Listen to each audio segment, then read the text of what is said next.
Patterns of Adrenal Dysfunction, or HPA axis dysfunction.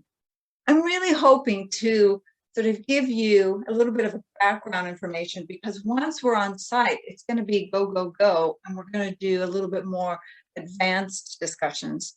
So I really hope that you listen to this, and if there's any questions that you have, you may need to listen to it again, but to really get an idea as to the background information that I feel is super important, but we don't have enough time to cover it on the on-site. So first of all, I want to start with what is sort of normal cortisol curve. Because we talk a lot about the diurnal cortisol testing, but we don't always go through it. Now, remember that in the normal cortisol curve, you're going to have a peak, which is called the cortisol awakening response, within 30 to 45 minutes post-awakening. And then you're going to have this gradual decline throughout the day. A really important point about the cortisol awakening response is that it is really the act of awakening. So it's actually awakening that causes that cortisol awakening response. And of course, it's a component of the circadian rhythm, and it describes that increase in salivary cortisol within the first 45 minutes to an hour, but most of the literature really supports within the first 30 to 45 minutes.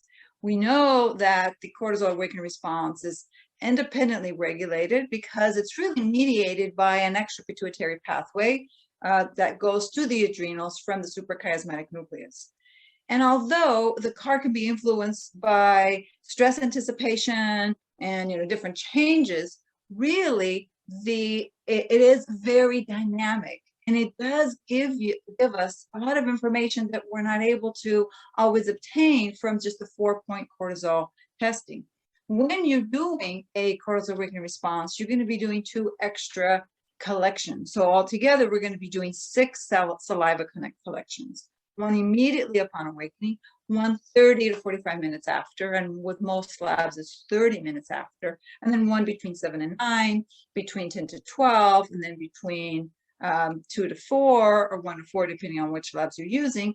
And then you're also going to have the late night one between 10 and 12.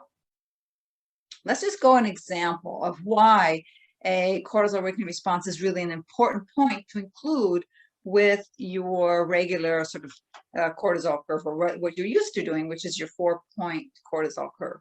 Because we all know that for assessing HPA axis function or dysfunction, it is the salivary cortisol that has a lot more information and sort of studies to back it up versus the serum, which is, even if you do it throughout the day, it's highly influenced by the act of blood draw, whereas saliva collection is not. Plus, then you're able to see what happens throughout the day. So let's look at an example. But first of all, let me just define what is considered normal CAR. So a normal cortisol awakening response is that there will be over a 50% increase from what your cortisol level was at awakening. So within the first 30 to 45 minutes, you'll have a 50% increase in the salivary cortisol, which is, of course, the free cortisol. If you have anything above that, as in this case, you see a 127% increase, you're with normal. And that can happen with an elevated cortisol curve, as you see in this patient, but it can also happen with a normal cortisol curve, which we'll get to in this next slide. So let's look at this slide. Here you have a cortisol curve that is within the reference ranges, within normal limits, and you have a DHEA level that is within normal, but it's slightly low. So you would still be, when we talk about the different stages of HPA axis dysfunction or adrenal dysfunction, the DHEA would still be considered within normal limits. However, you see that the percent increase is exactly 50%, which means that this patient is still responding normally and has good resiliency. But what would happen if you had a completely normal cortisol curve, but a decreased cortisol awakening response, as you would see in this case? So in this case, for example, the DHEA is normal, you still have a normal 4-point cortisol, but now you have a decreased cortisol awakening response. And why is that important? Why do we want to look at that? Well, we want to look at that because a Suboptimal CAR or an abnormal CAR is sometimes seen way before you see changes in the 4-point salivary cortisol. And it is a measure of resiliency. So, or reserve, or HPA axis reserve. So anytime you see a decrease in your cortisol awakening response, you know that there's stressors, there's something stressing the system, whether it's physical, psychological, spiritual, you name it, and that person is starting to lose resiliency. And in many cases, you will see this before you see changes in the 4-point cortisol curve if you were only doing a 4-point. So extremely important to integrate the CAR along with your 4-point salivary cortisol test that you may already be doing. Now, the stability of the cortisol awakening response has been called into question. And now we have several studies addressing this. And what the conclusion is that the cortisol awakening response appears to be pretty stable over consecutive days. In other words, sort of the waking cortisol and the magnitude of the change within the first 30, 45, 60 minutes is stable. And in many cases, you can use that as a way to detect sort of anticipatory stress or, a loss of resiliency. So important that you would incorporate this, if you're not doing it already, with your 4-point salivary cortisol testing. However, there's a couple things that we want to look at, because in order for the cortisol awakening response measurement to be sort of stable and to be dependable, we have to adhere to certain strict salivary collection protocols. Number one is you can't delay. You have to have the first sample taken exactly at awakening, and then the second sample within 30 minutes and even up to 45 minutes. But you don't want to do any delay, as this shows. A delay even in 15 minutes in collection can make a big difference. So we want to make sure that our patients are well educated when you're doing a 6-point salivary collection or your 4-point with your CAR. For a long time, it was thought that, well, if the CAR indicates a change in resiliency, even before you might see it in a 4-point salivary cortisol test, then maybe that's what we should be doing. Maybe we should just be doing the CAR. And the fact is that no, that is not enough. So now we have several studies showing that the cortisol awakening response in and of itself is not enough. You need to do it along with your 4-point salivary cortisol testing. And they've done it, for example, with just the cortisol awakening response and a bedtime cortisol, as well as one other point throughout the day. And really the best is to do sort of your 4-point salivary cortisol test throughout the day, in addition to the CAR, which, as I said before, requires 2 extra collections. And then we have a few different references if you'd like to look them up. And there's quite a few, but I've included here for you. So let's go back and figure out, well, why is the cortisol awakening response as well as the cortisol curve, so your 6-point salivary cortisol testing, important? And we can't really talk about HPA axis dysfunction or adrenal dysfunction. Sometimes I use them interchangeably. We know that when we're talking about adrenal dysfunction, we are really talking about HPA axis, hypothalamic pituitary adrenal axis dysfunction, because the adrenals don't function by themselves. And it is really about the dysfunction in the whole system when we're talking about. Don't use the term adrenal fatigue because it's not correct. The adrenals don't become fatigued. It's all about the interaction between the hypothalamus, the pituitary, and the adrenals. So as Hans Selye described, we have three stages of adrenal stress. And he described it as the arousal, the adaptation, and the exhaustion. And really what we're talking about is, instead of in the arousal phase, is when you see an increase in catecholamines as well as in your corticosteroids, so you'd see an increase in your cortisol. But if the stress is sustained, and remember, stress can be a nutrient deficiency, it can be a psychological stress, it can be a death in the family, it can be trauma, it can even be historical trauma or generational trauma, as we'll talk about on the on-site lecture. And then if that stress is sustained, then you reach a sort of this level of adaptation where your levels of your cortisol are still high, but they're persistently high and they're starting to affect your blood pressure, your glucose, your insulin resistance, for example, and if itself can cause insulin resistance, as well as your thyroid and your sex hormone metabolism. And if that persists, then we go into the exhaustive phase, where you can see more degenerative diseases. And when both your cortisol and your DHEA is low, whereas in adaptation phase, your cortisol can be high and low throughout the day, but your DHEA starts to decline. Unlike in stage 1 or in the arousal phase, where both your cortisol and your DHEA can be high, but DHEA can also be within normal limits, and your cortisol high. So the main thing that distinguishes stages 1 and 2, with 2 is you see a decline in your DHEA, but you see a sustained elevation of your cortisol, and it can be throughout the day. You can have peaks and troughs, but in general, you have elevated cortisol. And then let's go through some of the patterns that you might see when we're talking about this.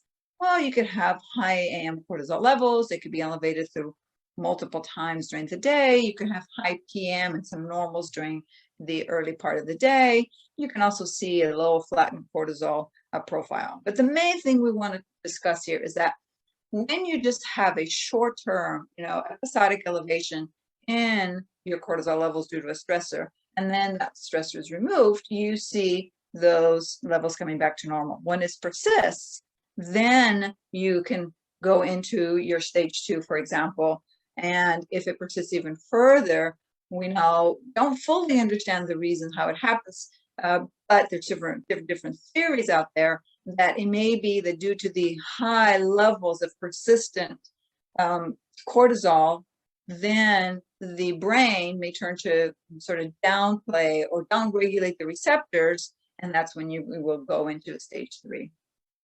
And of course, you have your reference guide that you can go on your toolkit and your file that you can use to go along with this, and it's going to have a lot more of what I'm talking about in detail. So let's just go through a couple of different patterns that you might find, and we're going to start with a high AM cortisol. So this is, in some cases, has been considered sort of an early indicator of HPA axis dysfunction. This is when you're having a high cortisol or hyperactive cortisol response. Remember, whenever you see this curve, you're most likely having the cortisol rise throughout the night. So this could be someone who complains of falling asleep without any problem, but easy awakening throughout the night, or they may just have early morning awakening, and they may wake up before they really want to wake up, so to speak. And then a midday elevated cortisol curve could look something like this, and it may actually come to normal by bedtime, but it may continue elevated. And in these cases, you could have an elevated CAR, but remember that when you're starting to show this sort of your dysregulation or loss of resiliency, then the CAR would be affected as well. In many cases, you see that before you'll see a change in the 4-point cortisol. Now, what if you have it throughout the day? So if you have elevated cortisol at multiple points throughout the day, this is what it could look like. These are the patients that are starting to feel the effects of chronic stress, and they may not have adequate responses or ways to cope with the stress. And in many cases, the cortisol remains sort of inappropriately elevated, and you continue this activation, and they're never really able to bring it back to normal. I have to tell you, in many cases, this can be asymptomatic. And in my clinical experience, I actually find it a lot more asymptomatic in women, because we tend to be the multitaskers, overdoers. Not that men aren't overdoers, but they're not able to multitask because they don't have the same hormones that we do. A high PM cortisol, the graph would look something like this. Now remember that this is someone who would have problems with falling asleep. In other words, they have difficulty falling asleep, and even if they are able to sleep, they have easy awakening throughout the night. But the main thing is that they would have trouble with falling asleep, not just staying asleep, which we saw with an earlier pattern where the cortisol would be peaking during the night. Now, what if you see a flattening of the diurnal pattern? This is really a bad sign, sort of an ominous sign, if you will, because to me, when the body always tries to maintain normalcy, and the normal part is that your cortisol curve peaks in the morning. Anytime you see the loss of that, either the cortisol awakening response or even the cortisol peak in the 7 a.m. point, if you're not doing the CAR, let's say, that means that there's drastic doom. So they're losing resiliency, and most likely you see this quite a bit in patients with a autoimmune spectrum condition, or they may have elevated antibodies but may not have developed sort of the diagnosis of an autoimmune condition. So other patterns of low cortisol and a flattening of the diurnal pattern that you can see, you can have a normal cortisol the rest of the day and just the morning be decreased, or you can have where it's low and flattened throughout the day and it never really is normal during the day. In a very low, sort of very flat, no diurnal variation, in this case, you really want to look at this conditions such as Addison's disease, other autoimmune conditions, primary pituitary pathologies, or even a secondary, or for example, if they've had radiation therapy that may have affected their pituitary. You want to consider those, but this would be the patient with a really lots of problems with waking, lots of fatigue. You could see this in your chronic fatigue patients. You may see it in your fibromyalgia patients as well. Just another plug for the quick reference guide that you have in your digital course folders. And now let's just go through some pathophysiology that would be associated with HP axis dysfunction and what would be some of the presentation. And I in particular want to start out talking about the ACEs and some of the health outcomes that you see with that. And here are your references that you can look for later.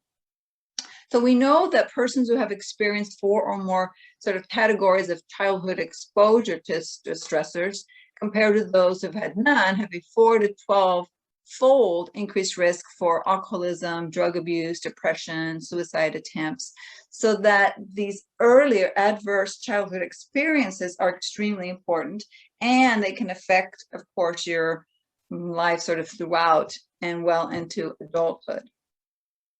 Now, we know that these early life stresses can set you up for HPA axis dysfunction, and we know that it sort of really depends on your ability to adapt, but in some cases the trauma or the life stressors can be so intense that you really are not able to maintain adaptation, and you then lose your resiliency. So just think about early stressful life events that can cause alterations in the stress response and can then set someone up for having problems in adulthood. It may even sort of appear in childhood, but particularly in adulthood. One example that can be is sexual abuse, and in particular sexual abuse in childhood, and we know that it has a huge impact on the HPA axis and HPA axis dysfunction, and it can actually lead to depression in both childhood as well as in adulthood. But in a sense, I want you to start thinking that these early childhood experiences really set someone up for having lots of issues later on, even if they may not have expressed them as children. We know that in women, for example, childhood trauma increases the risk of IBS, irritable bowel syndrome. We've had studies also looking at heart rate variability, for example, where we know that childhood trauma really sets someone up for having sleep disruption, as well as symptoms of psychological distress and changes in heart rate variability.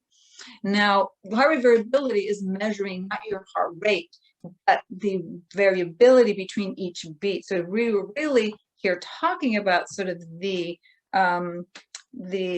electricity, if you will, or the gain or the noise between each beat of your heart.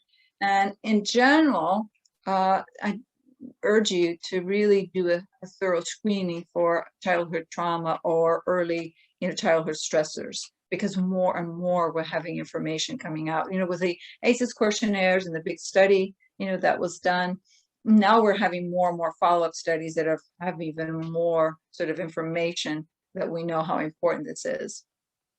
We know that the effects of these early life stressors can, of course, cause these dysfunctional patterns of your cortisol in adulthood. You could also see them in childhood, but in particular, we're talking about the effects later on in life.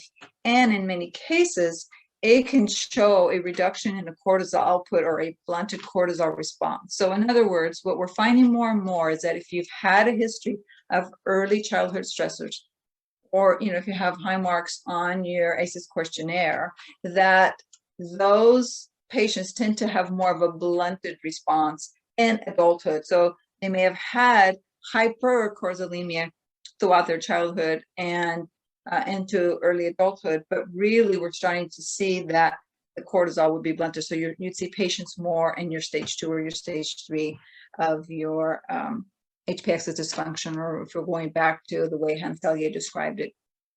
We also know that stress or cortisol has many effects on multiple areas of our body, and in particular in digestion.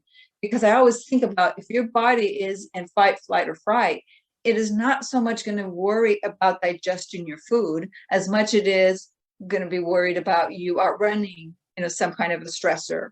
So think about stress and its effects on gut motility, on paracellular permeability. So it's actually going to increase your permeability in the gut, for example. So you're going to have more intestinal permeability or a leaky gut.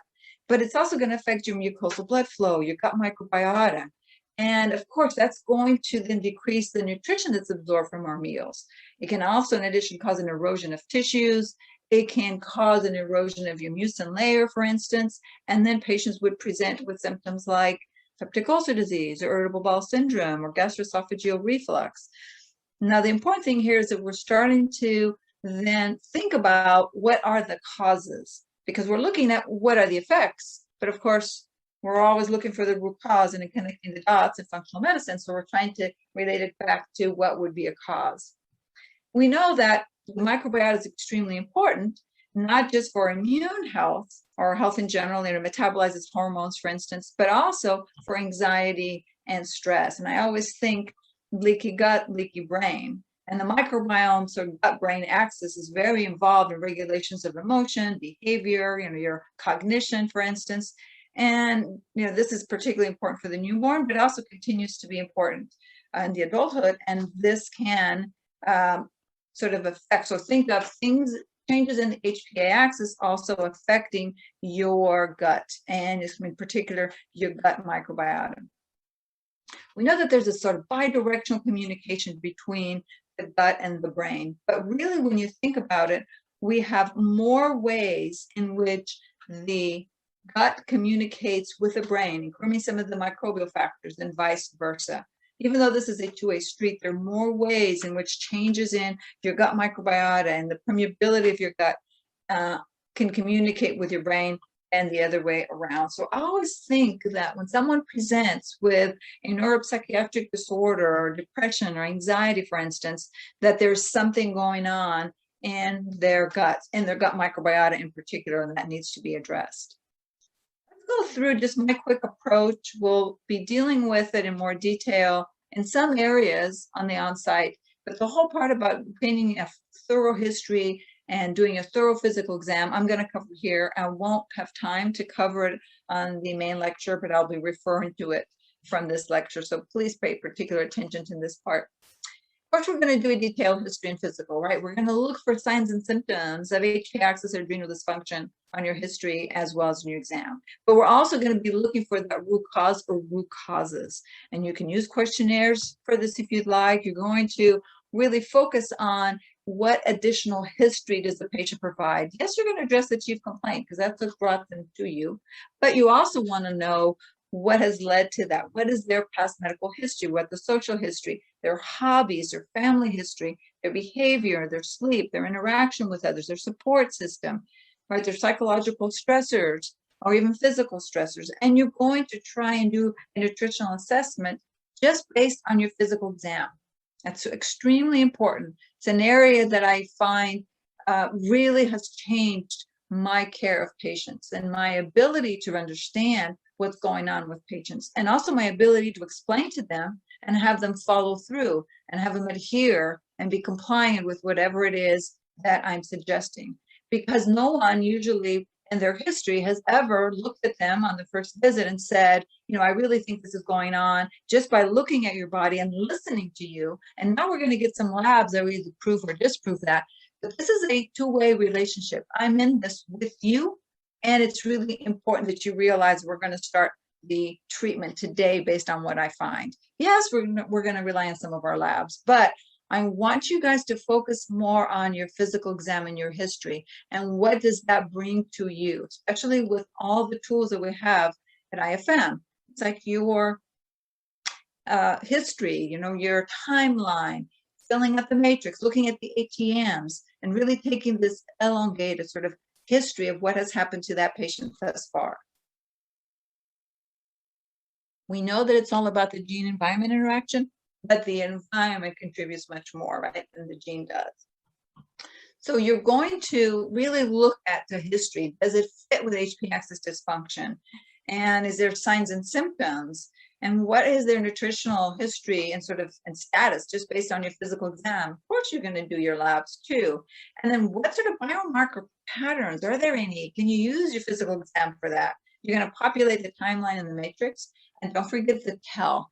This used to be the hardest part for me because I felt so vulnerable. What if I was wrong? Here, I've listened to the patient, I've done my physical exam, and I've sort of connected the dots. I've picked 2 or 3 areas of the matrix. And now I have to tell the patient, look, this is what I think is going on based on what you've told me. But more times than not, this patient would tell me, wow, this is the first time that someone has connected things that happened with my family, my childhood, to what is happening with me now. And I always knew there was a connection, but most doctors didn't want to hear about it. So the tell becomes extremely important. And don't be afraid to do it, because if you make a mistake, it doesn't matter. What matters is the patient knows you're trying and they're on board with you, and they will correct you when need to be, because in many cases, when I tell the story, they'll have an aha. They'll say, oh, you just remind me of something else that happened. Around this time when I was really stressed, I had mononucleosis, for instance, and I forgot to tell you. Sometimes a key part of the history is only obtained when you try to connect the dots and then tell the story. I mean, of course, we're going to order our labs more and more. I try to rely less on my labs and more on my physical and my history. It's not that I don't obtain them. I do. And in particular, I need them when we're talking about HP axis dysfunction. But you get an idea on that first visit, and then you can go from there, because we want to help our patients figure that out. That we're really listening and we're looking for signs and symptoms on their body. And I want to do a sort of B vitamin assessment and methylation status just based on the history. So I want to ask things like, is there a history of multiple chemical sensitivities? Is there a history of depression or peripheral vascular disease in your family? Because those are all signs of a methylation defect. In particular, you could be talking about MTHFR, COMT, or both. But I find that asking those questions makes a huge difference for me. And now, I've been talking for about 20 minutes, and our brain can only listen for that long. So I had to throw in a picture. And of course, I have to throw in a picture of one of my favorite places on earth, which is my island in the Azores. And this is from the North Coast. This is during the month of June and early July, when the hydrangeas are in bloom. And down, you can see on the water, there's lots of waves there. This is a world famous surfing spot. And you can also see the neighboring island. Now, when we switch from left brain to right brain, we're able to then pick up and have a lot more attention, or sort of increase our attention span. So that's what I'm trying to do, as well as lower my own cortisol levels, and also give you a little bit of history about where I came from and how I keep my cortisol levels down, because we all need that. So let's just start with physical exam. And first, let's just look at body types, the android versus the gynoid. Now, what are the differences? Think of the android body type as the person that becomes more apple-shaped or has always been apple-shaped. And I say that because it's really important that you ask, have you always been this shape? I find many teenagers that were originally gynoid. Once they started oral contraceptives, they became very android. They went from gynoid to android, and sometimes that can be the influence of the type of contraceptive that they were using. But think of android as that patient that is more apple-shaped, has higher cortisol levels and higher insulin. I always think android, hypercortisolemia, hyperinsulinemia, sometimes more insulin than cortisol, but it depends on each patient case. With a gynoid is that patient who has the hourglass, right? The weight gain is typically on thighs and the buttocks, and the extreme gynoid has also been associated with estrogen dominance. But let's take each one of these and let's look at what is associated with it. So I just told you that an android person has insulin resistance, hyperinsulinemia more likely associated, but they also tend to have reduced adiponectin, and they have more inflammation because of this adipocytokine communication. So they have higher adipocytokine levels. Initially, we used to think, oh, that android person is your overweight person. But I want to show you that that is not the case. This is from the National Haynes data. And this was looking at rates of cardiometabolic syndrome. But we know that of the 5 traits to fulfill, you have to have 3 of the 5 to have the cardiometabolic syndrome. The most important one that has arisen, especially from the work of Dr. Reven, has been insulin resistance. So for the sake of simplicity, let's just assume that we're looking at rates of insulin resistance. And in women and men who have a BMI of less than 25, so those men and women coming through your office with a BMI of less than 25 are going to have about a quarter of them, a little bit over a quarter, 26% of them will have insulin resistance. Look at those who have a BMI of 25 to 30. So they're overweight, they're not obese. Almost half of them will have insulin resistance. And if they have a BMI over 30, they're obese, then definitely 2/3, almost 3/4 of them will have insulin resistance. But I want you to pay particular attention to those with BMI less than 25. And this will be a lot of your women with PCOS, for instance, as well as hypercortisolemic. And we know that PCOS has been associated with elevated PM cortisol and low AM cortisol. So think of any patient that comes to your office or any disease, really what is going on with your HPA axis. You still want to find the root cause, but you can start to work on it from day one. What about that person who has high adrenaline? To me, that's usually my athlete. And unfortunately, many of them that are working out really hard, but they're not necessarily gaining muscle mass. So think of those who are muscle wasting, or they're not building muscle even though they're exercising. They could be a little more catabolic. And what about your high cortisol? Think of that as the person who never had a belly. My most common is women that come in and say, I've always been flat, I've never had a belly, and now I feel like I'm wearing a tire around my waist.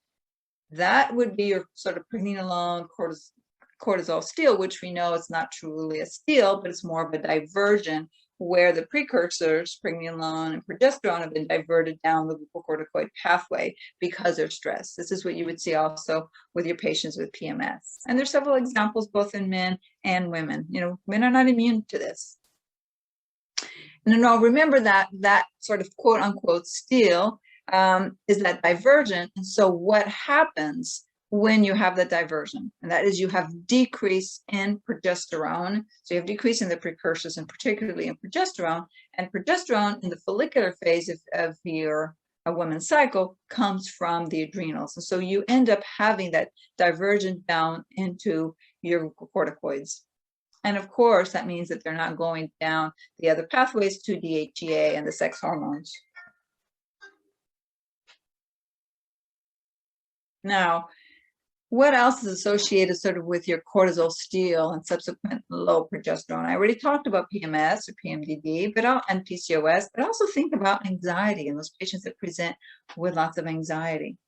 Let's move on to our gynoid body type, because for a long time we used to think that women who are more gynoid were actually protected, right, in respect to cardiovascular disease, for instance. And now we know that, well, that's not necessarily true. Maybe true in some women, but really we need to be looking at what are some of the risks that they have associated with them. So we know that women who are more gynoid have a higher risk for hypothalamic, pituitary, adrenal, thyroidal, gonadal dysfunction.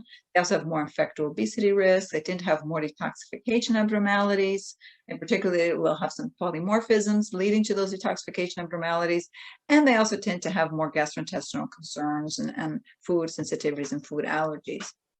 Now here I was trying to show the extreme gynoid. So you have more weight gain around the hips, and you have sort of a disproportionate size of your hips to your waist. And that extreme gynoid is highly associated with estrogen dominance in women.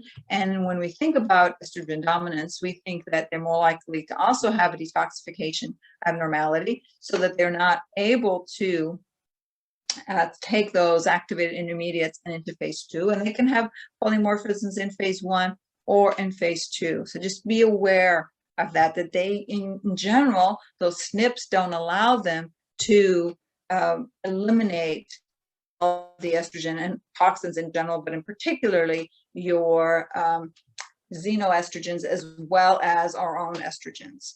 Now, let's just take a few minutes to look at a little bit of a summary of what I just went through, but also what sort of things can you then take, and in addition to what I just mentioned, to figure out does this patient have HP axis dysfunction. So you're going to look at their body shape. Are they android or are they gynoid? And if they gynoid, are they an extreme gynoid?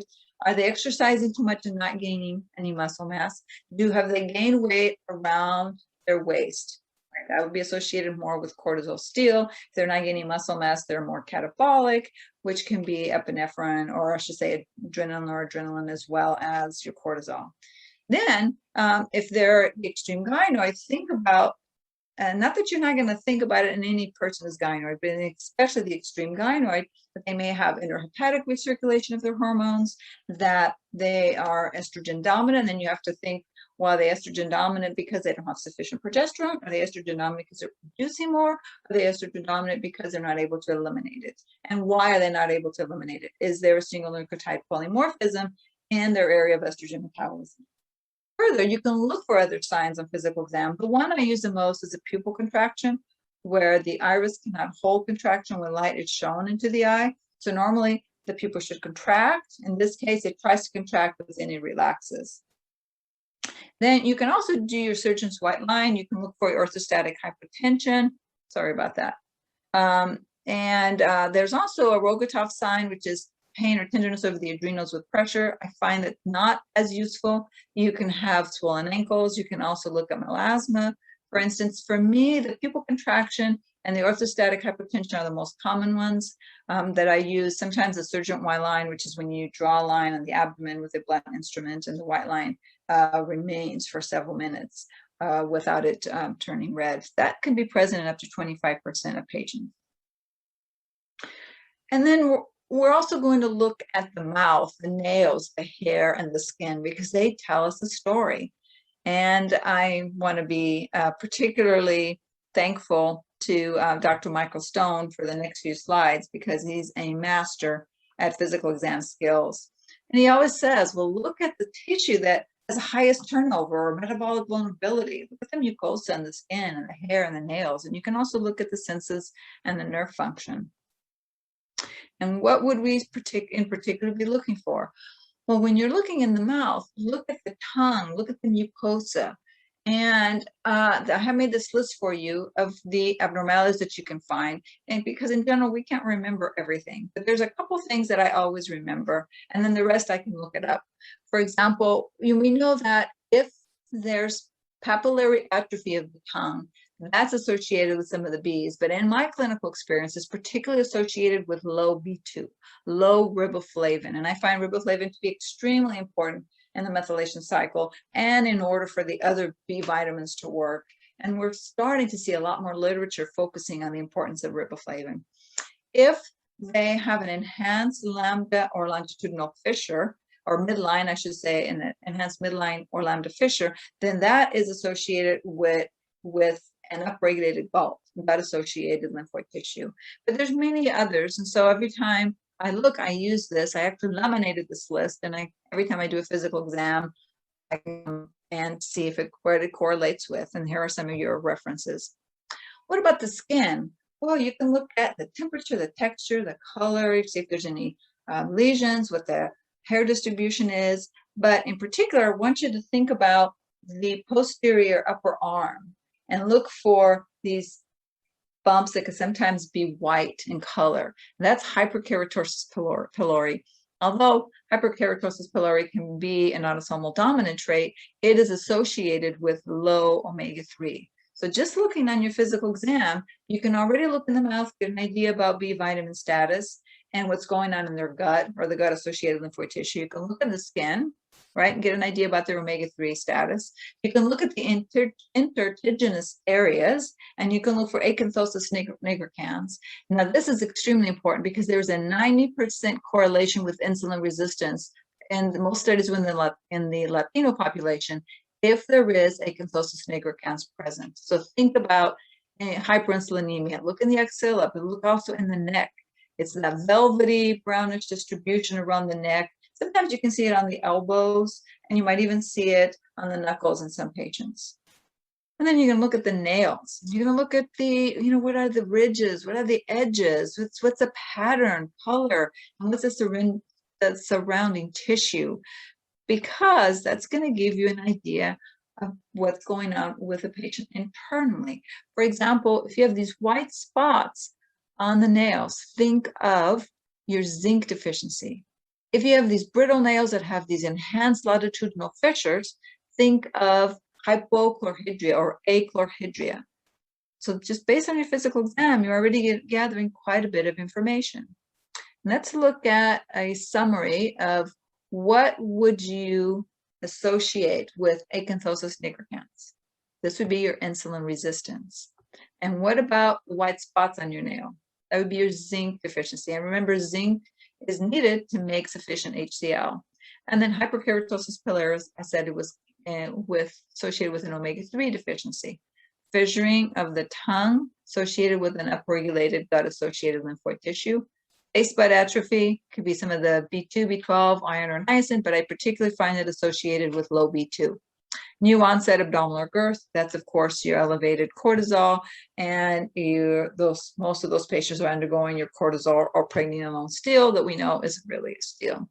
And for more information on this, you can look at Insight to expand your physical exam skills. Now, when we're looking at HP-axis dysfunction, I like dividing things into a high cortisol disorders and your low cortisol disorders. Now, remember when we talked about Henselier and the 3 phases of HP-axis dysfunction, I said that, there's stage 1, stage 2, and stage 3. But for the purpose of trying to decide how you're going to approach it, it'd be great if you could just even based on your history and your physical exam, that you could decide which they are. And in many cases we do. And I'll be going through some cases on site where we try to decide as much as we can just with our clinical evaluation. However, if you find it more difficult, you can to figure out, is this someone early stage 3, or they late stage 2? Just think about dividing them into 2 main categories, hypercortisol and hypo. So we're going to go through what diseases as well as what symptoms would be associated with each to help you in making that decision.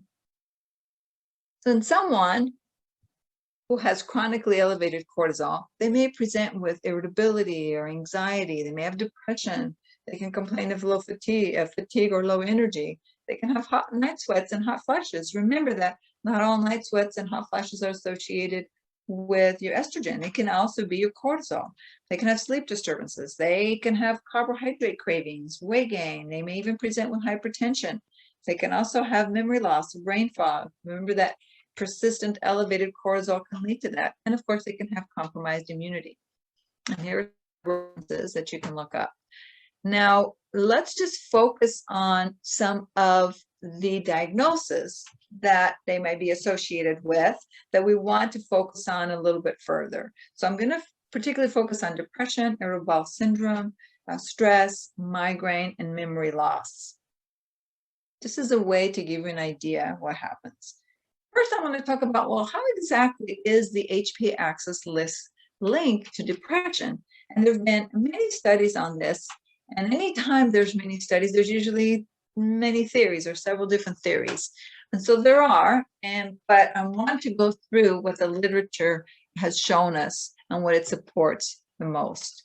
And so, for example, we know that when someone has been in this hypercortisolemic state, so when they've been stressed, that we know that they can be a sort of a downregulation of these cortisol receptors. So there's this chronic stress can desensitize glucocorticoid receptors and can prevent them from returning to a baseline. So major depression is a common comorbidity in hypercortisolism and may be a way that a patient presents with HP axis hyperactivity and HP axis dysfunction.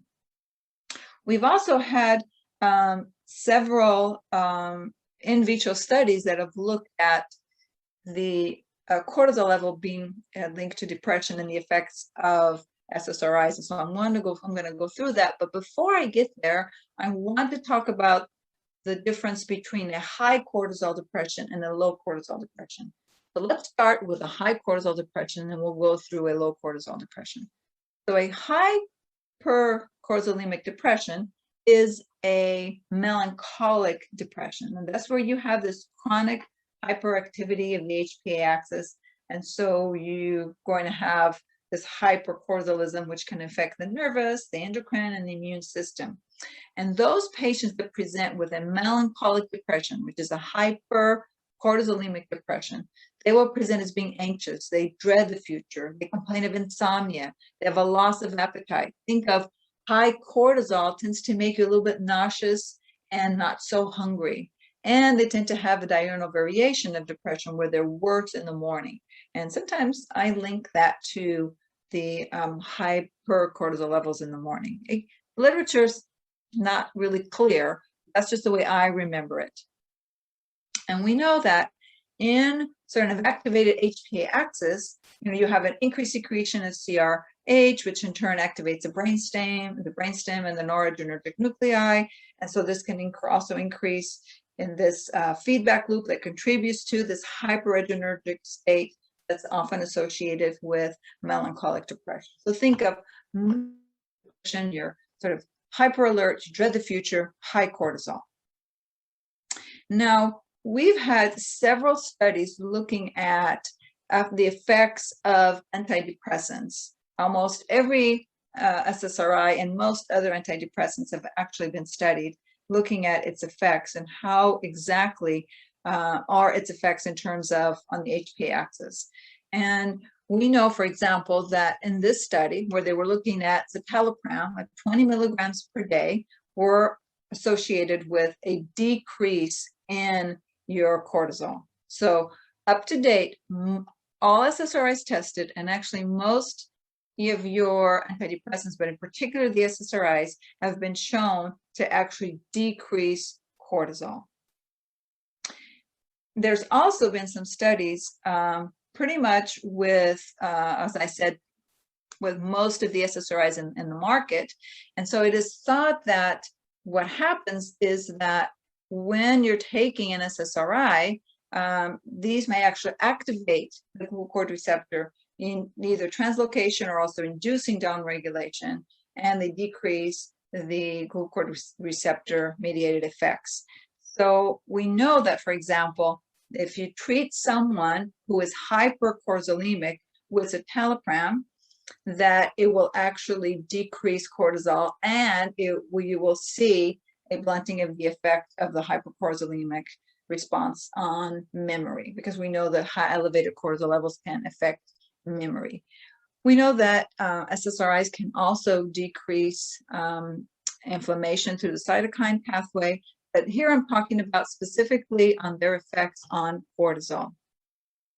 We know that citalopram lowers cortisol, and so can you see how in someone who has a hypercortisolemic depression, you can actually get a blunting of that cortisol response by putting someone on SSRI. So these are the patients that may actually get a benefit when they have cortisolemic depression and they get put on an SSRI. I think the real problem begins is when someone is a hypocortisolemic depression and they're put on SSRI, and that may be why we have so much treatment failures and so much what's been termed treatment-resistant depression. So we know that treatment with antidepressants and improvement in depressive symptoms tend to be associated with a blunting of the HPA-axis system response.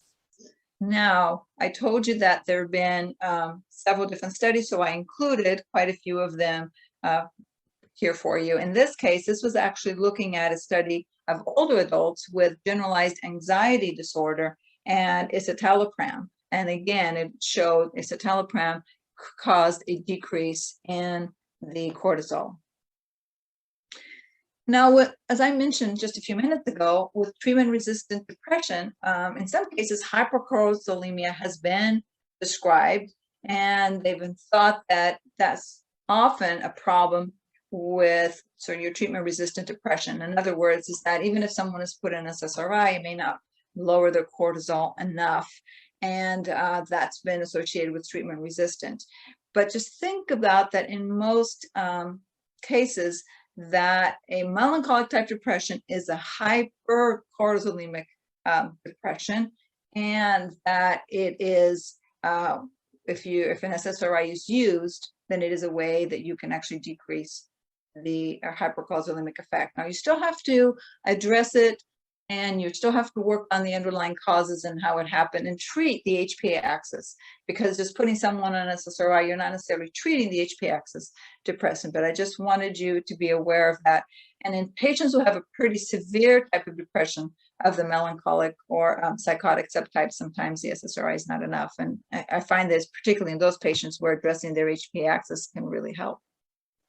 Now, we know that 20 to 30% of major depressive patients show no response to treatment. Actually, there's some studies showing that only 30 to 40% of patients treated with SSRIs actually have adequate response. So think about that this may be because some of those patients may not have been a hypercortisolemic depression, may not have been a melancholic depression. And so that's why they had a less than suboptimal response. But in patients with treatment-resistant depression, think about them having sort of your reduced glucocorticoid receptor function and a hyperactive hypothalamic pituitary adrenal axis.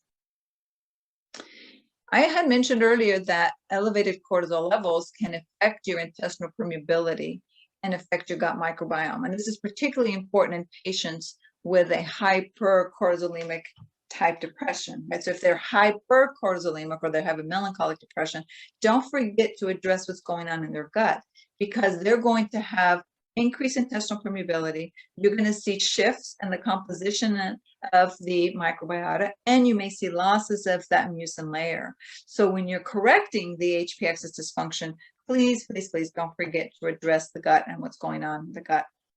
And we know that the gut microbiome is a key regulator of the gut-brain axis. And I told you earlier that there are more ways in which the gut communicates with the brain than vice versa. And so think about those alterations in the gut microbiome that are associated with stress and how they can relate to all these conditions we've been talking about, whether it's depression or anxiety or irritable bowel syndrome. Let's talk just a little bit more about IBS, because there's been several studies now showing that this hyperactivation of the HPA axis can be involved in irritable bowel syndrome pathology. And it's been found that individuals with irritable bowel syndrome have the sort of a lower vagal tone and this increased sympathetic activity. They may have been in that hypercortisolemic fight, flight, or fright response, for quite some time. I mentioned that we wanted to also talk about hypercortisolemic and someone's susceptibility to stress or to be more affected by stressful events. And we know that that can be based also on a genetic component. In other words, it can be polymorphisms that can increase your susceptibility to stress. And some of those are in the monoamine oxidase A or the serotonin transporter. So in other words, genetics also plays or has a play here, and just think about that there may be some of those polymorphisms that make someone more susceptible to stress.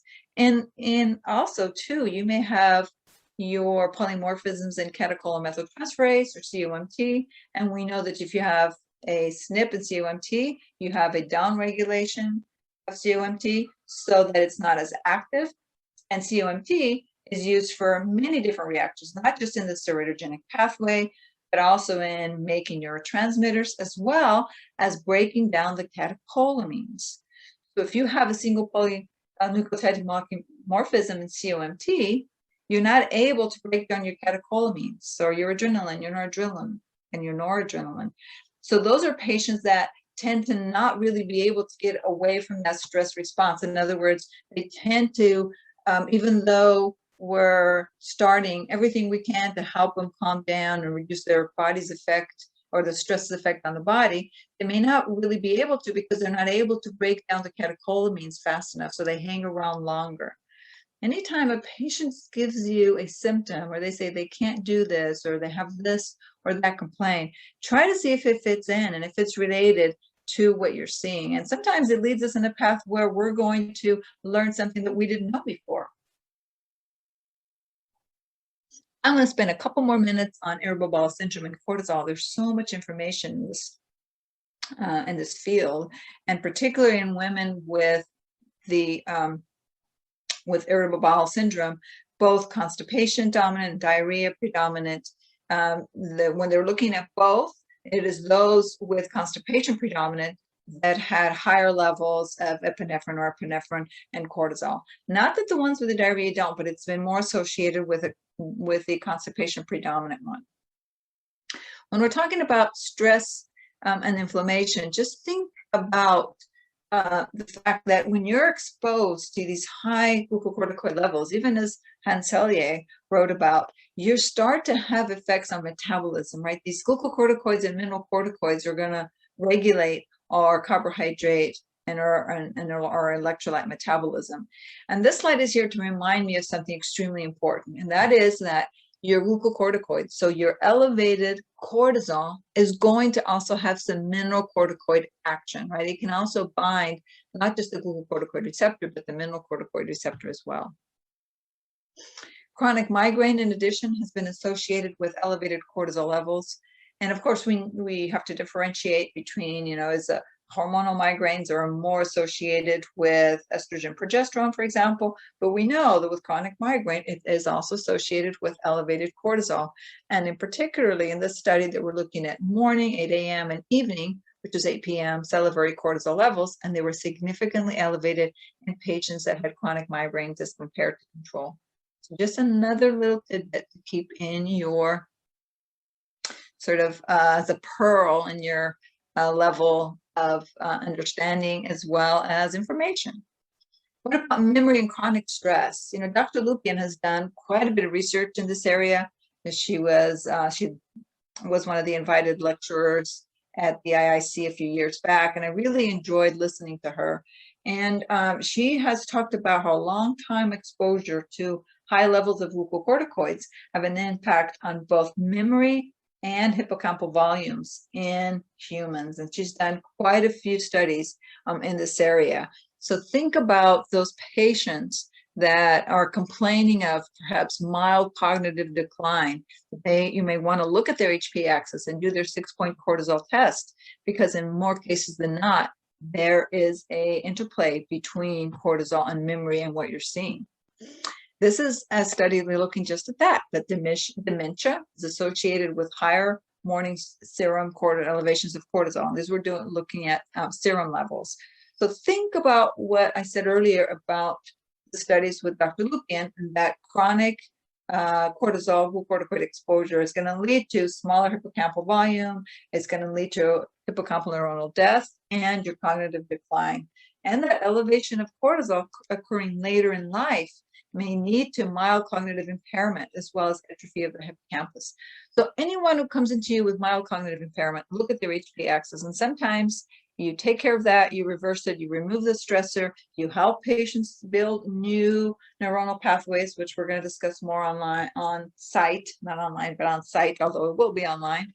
And if you're able to do that, then they can return to normal, especially if you catch them early on. Let's move on now to our low cortisol disorders.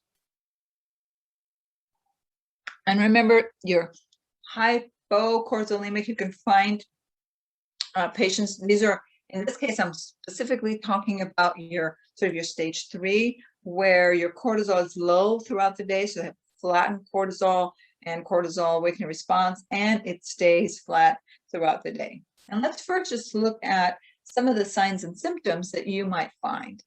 So this could be someone that complains of fatigue, especially in the morning or right after a stressor, and they're anxious and especially under stress.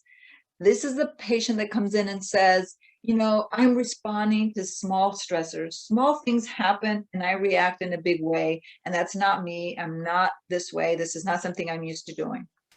And they tend to feel apathy and unmotivated. They can also complain of poor concentration, memory loss. They tend to have more environment or food sensitivities or chemical intolerances.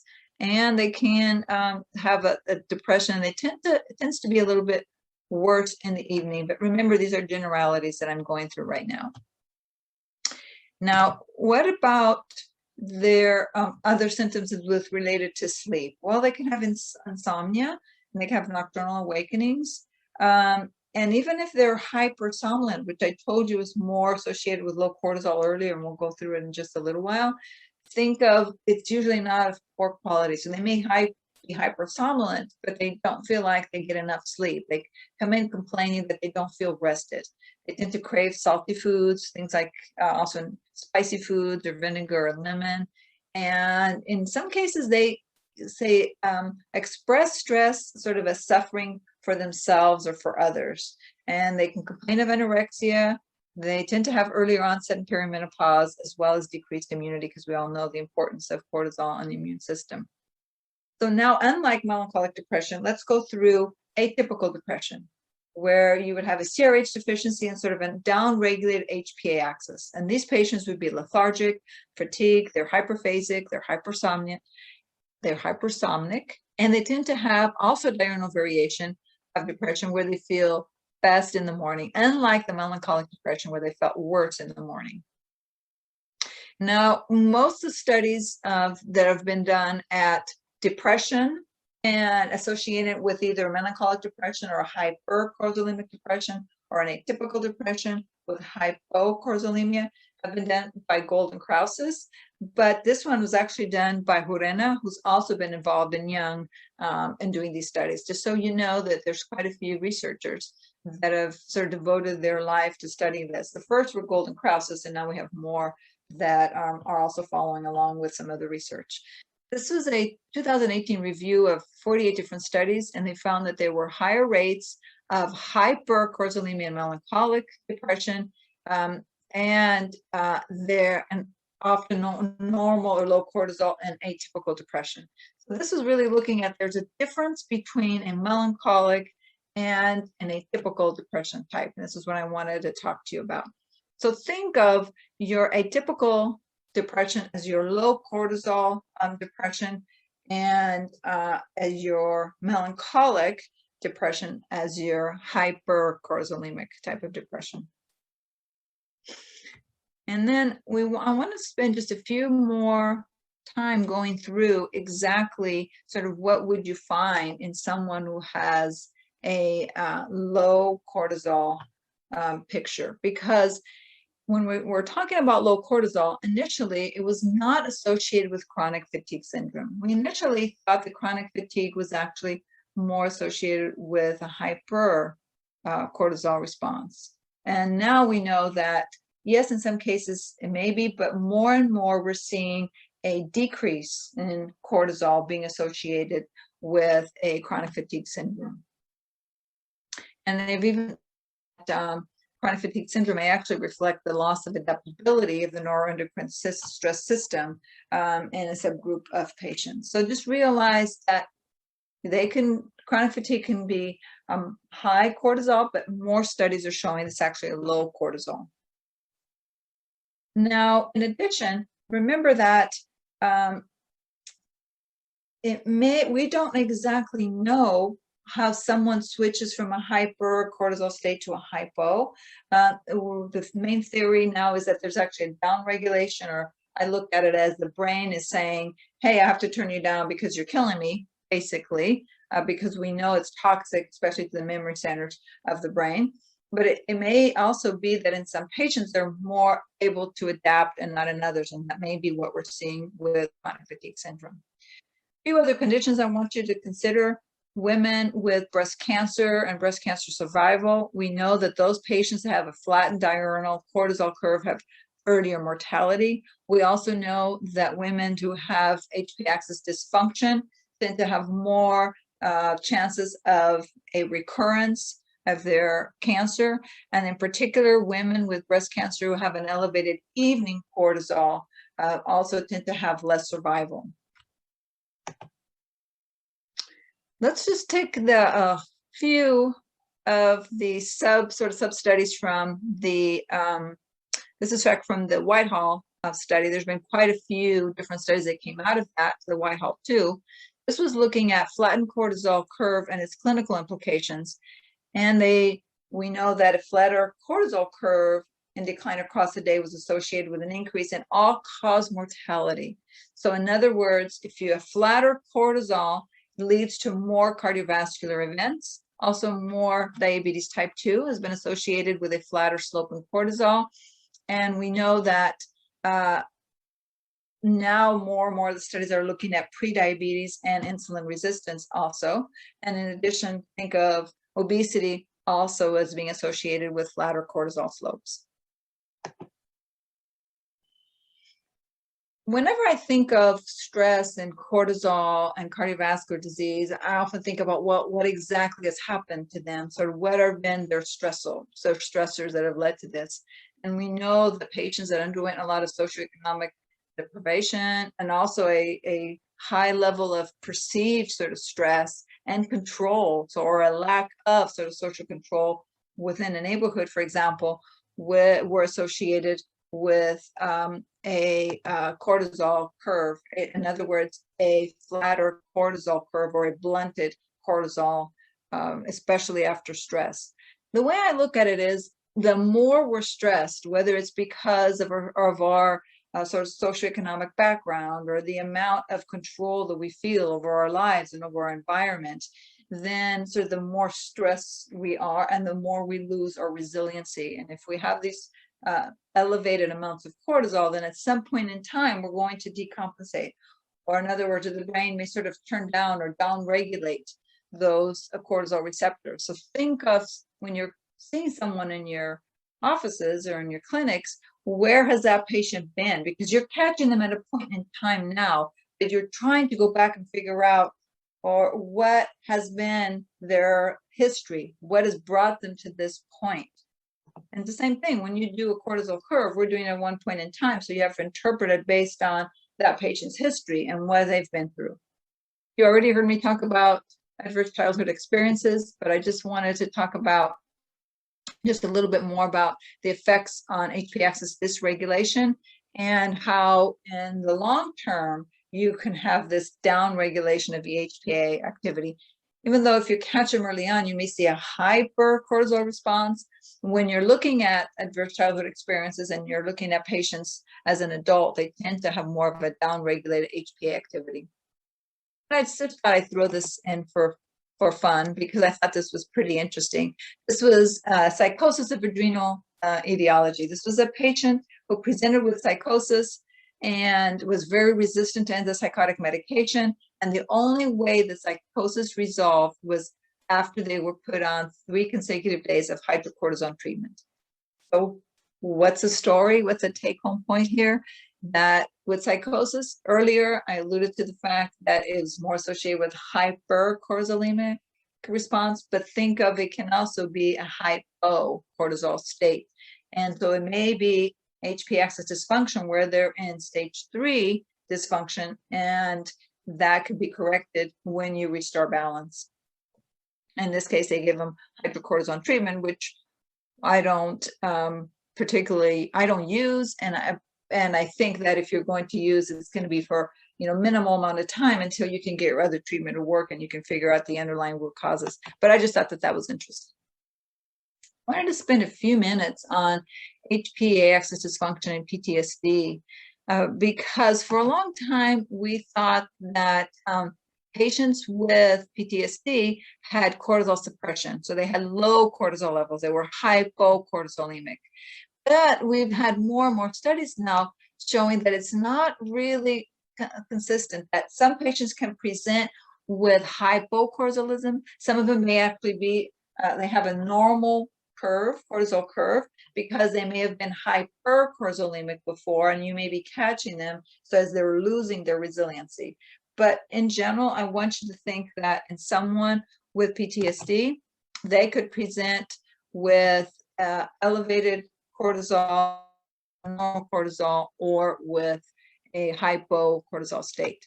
So in general, think of melancholic depression is characterized by a hyperactive system. So you have hypercortisolemia. With atypical depression, you have an underactivity of the HPA axis, and they have hypocortisolism. PTSD, they can have a hyperactive central CRH system with underactivity of the HPA axis. So they can present as a stage 1 hypercortisol. They can have a normal cortisol curve, or they can have a low cortisol. And so you want to make sure that you try and figure out exactly what has happened and maybe when they're started to lose resiliency, so you can decide what you're going to do for your treatment. I want to spend a few minutes just looking at HPA axis testing. We know that we have more studies on cortisol and the saliva, so salivary cortisol, and the National Aeronautical Association does not put any man or woman in space without doing a salivary cortisol curve, because that's the way that they're sort of establishing their HPA axis health and resiliency. Now, we know that there's some studies also looking at the cortisol and the HPA in the serum, but we know that it's more accurate and we get better reading, and we can see the diurnal variation if we're doing it in the saliva. And you can do the 4 or the 6 point. I encourage you to also do the CAR, the cortisol awakening response. The DHEA is we're looking at the free DHEA. There's been a lot of talk of looking at cortisol levels in the urine and looking at sort of your free cortisol test and correlating it with your during the different times. So you're not just looking at a 24-hour urinary cortisol collection, but you're looking at urinary free cortisol at different times. We don't have a lot of studies on that. We have 2 studies that looked at using the Dutch method, and it looks like it probably does correlate. We just don't have a lot of data to support it. We do have a study that just came out that was published in the Journal of Translational Endocrinology, where they were actually looking at a cortisol measure as a 4-spot dried urine sample during a 24-hour urine and comparing it to salivary cortisol, and it looked like it correlated very well, but still we just don't have enough studies. You can also look at the cortisol and the HEA ratio. Remember, the HEA is an anabolic hormone, and whereas cortisol is catabolic, so that gives you sort of an idea of whether that patient is more anabolic or catabolic. Some people look at the opposite, so they may actually look at a DHEA cortisol level, depending on what lab you're using. Just know that it's available. It's also, now we have a few studies looking at the DHEA cortisol and hair analysis, and it looks like it may be a promising biomarker. This was originally done in HIV patients, and there hasn't been too many other studies on it.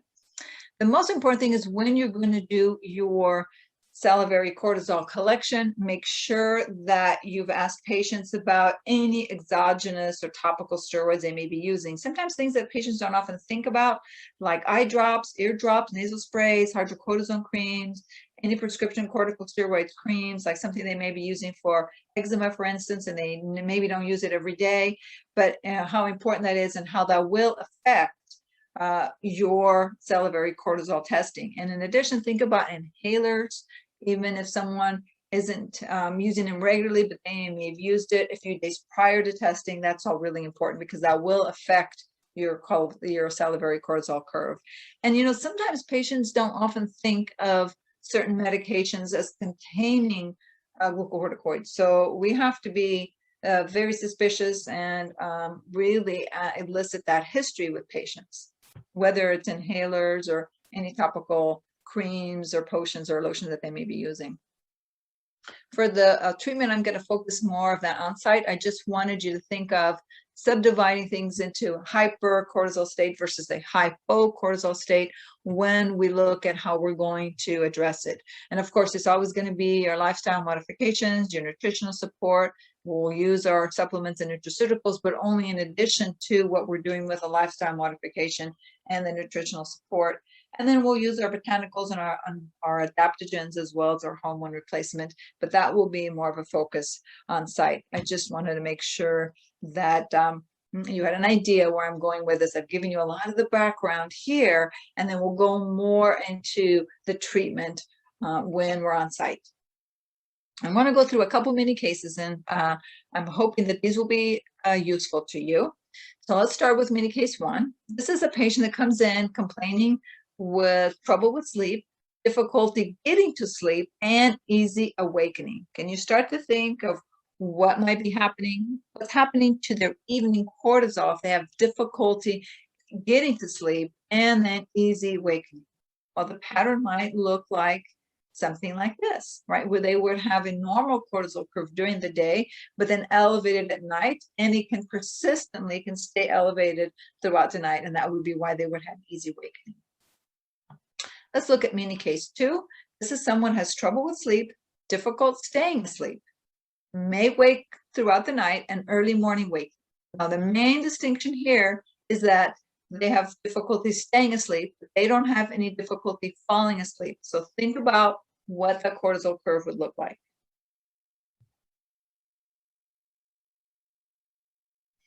It could be normal throughout the day, except in the morning. So you would have an elevated CAR, but you also have an elevated morning cortisol when you took your sample from 7 to 9. Think about those patients where their cortisol is peaking earlier in the morning. So they may sleep until 2 a.m. and then they have easy awakening from then on. That's if their cortisol is peaking earlier. So HP axis dysfunction, right? And then you will work with them with adaptogens and behavioral modification to bring that down to normal. Let's look at mini case 3. This patient complains of being tired or groggy in the morning. They have difficulty waking, and they have a lot of difficulty starting into the day. So tired or groggy in the morning, what does that tell you? That they probably have a flattened or flattening cortisol curve or low AM cortisol. Think about these patients being particularly at risk because that means that they've decompensated. They've lost their adrenal / HP axis reserve. They've lost their resiliency because the body always tries to maintain normal patterns. So for cortisol should always peak in the morning and then decline throughout the day. Once you lose that, to me, that's an ominous sign, sort of impending doom. Mini case 4, this is someone who's anxious during the day. They may have a stressful work environment, and they may even have problems with blood sugar control. So what are you thinking? You're thinking that the cortisol level is high sort of throughout the day. It can be elevated multiple times, or it can be elevated in the midday, but in general, you think of multiple times during the day where they would be elevated, and you're starting to see metabolic downstream effects with their sugar regulation, for instance. The last mini case is someone who is tired generally throughout the day. They may have problems with low blood pressure. They can crave salty foods. They can also have issues with blood sugar control or hypoglycemia, but typically tired throughout the whole day. Think of no diurnal variation, very low cortisol levels, or your stage 3 HP axis dysfunction. Now I'm going to go through a few more cases that because I know most of you have done AFMCP, and you probably have already been treating HP axis dysfunction in your offices or clinics. So I'm going to go through just a few different cases of how patients would present, and then what the cortisol curve would look like and what we might do. And we didn't go through treatment here. I'm just sort of planting the seed for what we'll go through on the main conference, or a main on-site as we're calling it. So this is a 32-year-old female, sleepless in the living room. trouble falling asleep, right? So high evening cortisol may start to actually climb in the afternoon. And think about what would we do? Well, we want to try and lower that cortisol level. So you can use heart rate variability, use meditation, yoga, biofeedback, and you want to start it early. You want to start it sort of before the cortisol starts to peak. So I would start around 5 or 6 p.m. You can also give her magnesium and L-theanine, 200 milligrams at bedtime. I usually will start with magnesium glycinate. You can also use a magnesium 3 and 8. With magnesium glycinate, I'll use from 200 to 400 milligrams. But if I have a normal kidney function, I will increase it to bowel tolerance. L-theanine, you can use 200 milligrams at bedtime. If that's not enough, you can go up to 800 milligrams. That's what's been studied. In addition, you could use phosphatidylserine. However, phosphatidylserine is not my first go-to because phosphatidylserine can insert into cell membranes. If they don't have healthy cell membranes, it can cause kinks when someone who may have a predisposition for a neurodegenerative disorder I'm a little bit concerned about. So I will start with the magnesium and the theanine, the meditation, the heart rate variability, biofeedback. And then if that's not enough, and I know I've supplemented their magnesium already, and maybe I've already measured what's going on with their omega-3 status in their cell membrane, then I might add phosphatidylserine. So it's not that I don't use it, I use it, it's just not my first sort of go-to. And then the other thing you want to establish is what is happening at 6 p.m. Right? Is this the type of person that at 6 p.m. is when they think of all the things they didn't do and they didn't get to the bottom of their list, their to-do list for the day? Or is there a stressor? Is this when they're coming home and they're coming face-to-face with an aggressor? What exactly is happening at that time? You definitely want to look into that. Let's look at another case. This is a 42-year-old man, wakes up at 3 a.m. and can't get back to sleep. This is a perfect example of what I mentioned earlier. So their cortisol curve would look like this. So it's normal throughout the day, even in the evening, but it's starting to peak early, right? And it's staying high from 3 a.m. and on. It may even start a little bit before 3 a.m. So what would we do? Well, we want to give them adaptogens to try and keep that cortisol level normal throughout the night. And you can use adaptogens that you would do for stage 1, but you would be giving them at nighttime, and it's fine. You can do that. You could also give GABA and serotonin support at bedtime. You could do time-release melatonin. I tend to even do just regular melatonin, 2 to 4 grams at bedtime, because I find that I'm trying to not do time release because I want to follow sort of the normal cortisol, the normal melatonin chronotype curve. So I don't want to change that. So I may just give it to them, and not a sustained release, but even a regular melatonin at bedtime. And of course, you can give them things like the Dubi fruit and Romania and Schizandra. Those are all things that are going to lower cortisol at bedtime. If their DHEA was low normal, you could even do a rhodiola at bedtime, for instance. But I find that in many cases, just supporting GABA, which you can support with magnesium, with taurine, with L-theanine, you may have to give a little bit higher doses, but you're giving them at bedtime to sort of affect what's happening during the night or in the early hours of the morning. You could also use phosphatidylserine at bedtime, but I would make sure that you have an idea sort of how healthy their cell membranes are before you added it. And I usually start with magnesium first. You also could, in this patient, you want to make sure that you are supporting what's going on throughout the day. So we'll go through this on the on-site lecture, but you want to make sure that you're working on UV vitamins, for example, and your zinc, and all the different nutrients like vitamin C that are needed. So this is someone who is sort of burning the candle in a sense, and so you want to make sure that you're addressing the whole picture. This is a 47-year-old mom of 3 young kids that progressively has lower energy and sort of lower tolerance for life. And she's coming to you because she's telling you, I can't handle it. This is sort of, I'm at my peak because I'm starting to lose patience with my kids, and I really don't want to do that. What would their cortisol curve look like?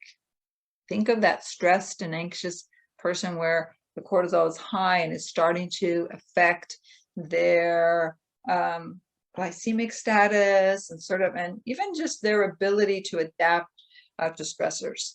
So what could you do?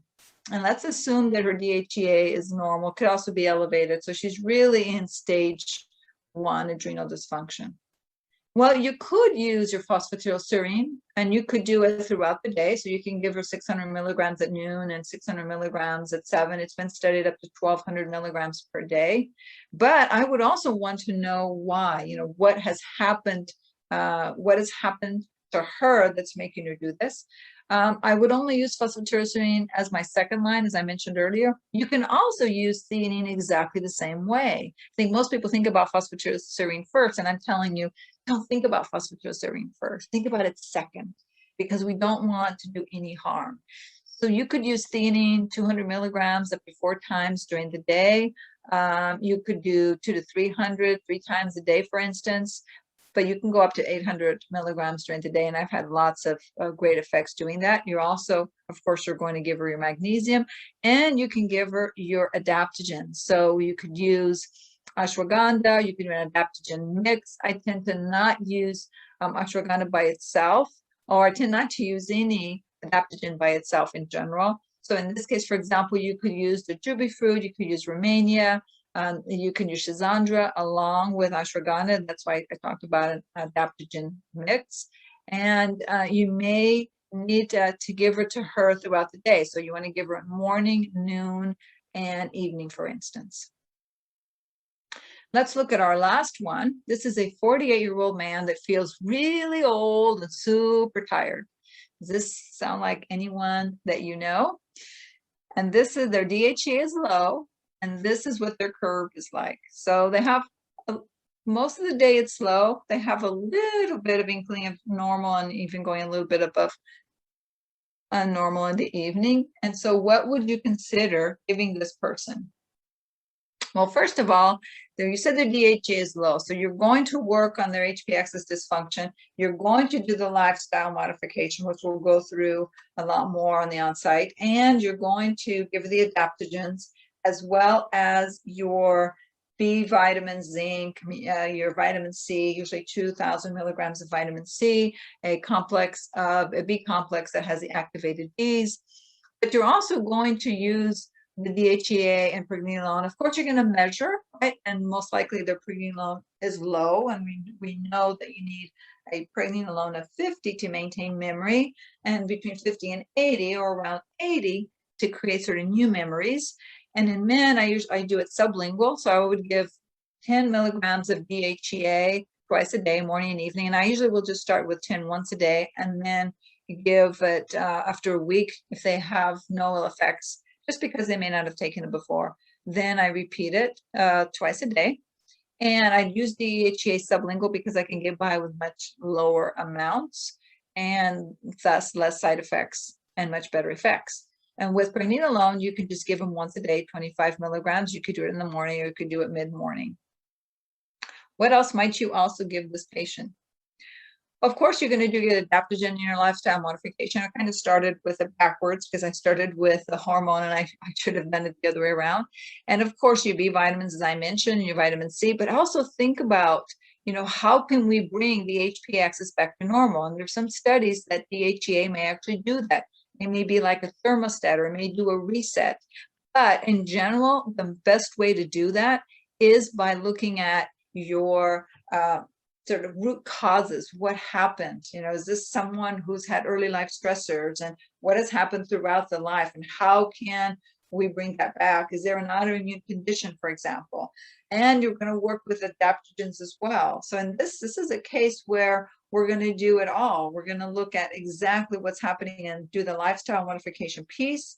And we're going to use the B vitamins and as well. Well, we're going to start with nutrition and add on our nutraceuticals, as well as do adaptogen, but it's also going to require a hormone replacement. So I'm going to end with one of my favorite sites. I actually showed you this from above earlier, and this is one of my favorite places. It is very soothing, very calm, and it's what helps me keep my cortisol and my HPA axis functioning normally, which is not easy given what we do nowadays, and especially and our COVID-19 times and all the things that, we're faced with and that we're having to do. So my wish is that you find a place that brings you peace, especially inner peace, and that helps your HPA axis stay healthy.